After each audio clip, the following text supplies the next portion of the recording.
Shalom wana wa Mungu, wapenzi watazamaji wa akaunti zetu za Instagram, YouTube. Tupo hapa katika kanisa letu la Calvary Mission Church na tumekutana na nafasi ya kukutana na waumini ambao walishiriki leo katika ibada. Lakini katika ibada ya leo kulikuwa na tukio la ndoa. Je, tutaenda kuongelea kidogo kuhusiana na tukio hili lililotokea katika ibada yetu ya leo. Shalom. Shalom, shalom. Kitu gani ambacho umejifunza kupitia ndoa ya leo kwanza? Kwenye ibada kwanza tumejifunza kuhusu Yesu alivyokuwa kwenye ile ndoa ya Kena, na imetokea kama pia kulikuwa na ndoa. Kwa hivyo tumejifunza kuhusu ndoa ya Kena na ndoa ya leo ya Gabriel na Rebeka. Imekuwa ni baraka kwetu wote. Wewe kama muumini lakini pia kama mshiriki wa ibada ya leo ambayo ilikuwa ibada ya ndoa, je, una swala gani la kuliongelea kwamba kuhakikisha ndoa hii inakuwa ndoa yenye amani na upendo? Wewe kama muumini utaisaidiaje ndoa yetu ya leo kuendelea kuwa yenye amani na upendo? Ndoa ya leo tunaombea, ni watu wazuri, tunashiriki nao hapa na wanahudumu hapa, wanatumika hapa, ni wazuri. Ninaombea Mungu aendelee kubariki kwenye ndoa yao, wawe na upendo, ambapo upendo ndio kitu kikubwa, ndio amri kubwa Mungu aliyotuachia. Ninaomba ndoa yao ikajae upendo kabisa. Amen. Wewe kama muumini utashirikije kuhakikisha ndoa yao inajaa upendo?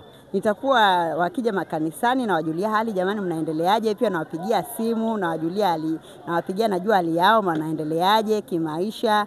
Kama kutakuwa na changamoto yoyote ile, kwa kweli nitawaombea. Yaani kikubwa sana nitashiriki kwenye kuwaombea. Nitawaombea Gabriel na Rebeka. Asante sana. Lakini pia kwa mtu ambaye hajaweza kushiriki ibada zetu za leo, je, ni mwongozo gani ambao unaweza ukampa kwa ufupi kuhusiana na ibada yetu ya leo? Mwenye hajaja kwenye ibada ya leo, nataka nimshirikishe kidogo tulivyosoma. Tumesoma katika Yohana sura ya 2 mstari wa 1 pale kuhusu ndoa ya Kena. Yesu Kristo pale alipobadilisha maji yakawa divai, na divai ikawa nzuri kuliko ile ya mwanzo. Kwa hivyo wakisoma pale wataelewa masomo ya leo yalivyokuwa yanaendelea. Swali langu la mwisho.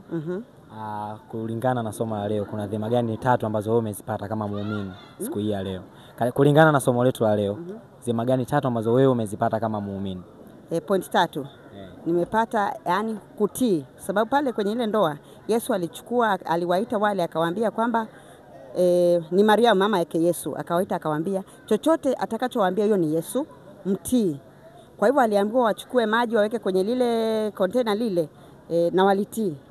Wakafanya hivyo na ikawa ni divai nzuri, tena nzuri sana kuliko ile ya mwanzoni. Kwa hivyo utii ni mzuri sana kwenye hata maisha ya Kikristo. Mungu anavyotuambia, anavyotuagiza, hata kama tunaona ni ngumu, hata kama tunaona hatuwezi, tutii. Mungu atatutokea na tutafanyia jambo kuu. Asante sana. Amen. Una jambo jingine la kuambia labda Mungu ambaye anatufuatilia kupitia account yetu ya YouTube? Nawaambia karibu, ni Calvary Mission Church, ni kanisa nzuri, limejaa upendo wa Mungu na tunamtumikia Mungu aliye hai. Karibuni sana, tuhudumu wote kwa pamoja, tuende mbinguni. Amina. Amina. Asante sana. Mara nyingine tena tunakuletea muumini ambaye tulishiriki naye katika ibada siku ya leo, na haya yalikuwa machache ambayo tuliongea naye kulingana na ibada yetu ya leo. Habari? Salama. Shalom. Shalom. Kulingana na ibada yetu ya leo, je, ni kitu gani ambacho wewe umejifunza na ambacho unaweza kukipeleka kama ujumbe kwa watu ambao wanatufuatilia kupitia akaunti zetu ya YouTube? Nimejifunza that obedience in life or in church, in everything we do, we have to be obedient.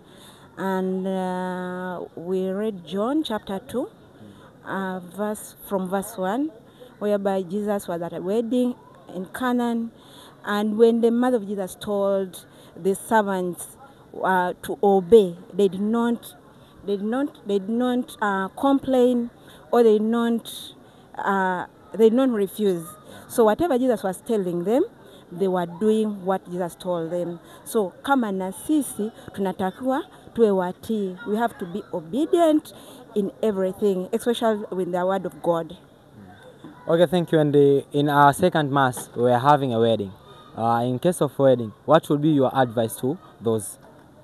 Marriage, it was just a wedding, but now they are going for marriage. Marriage is patience.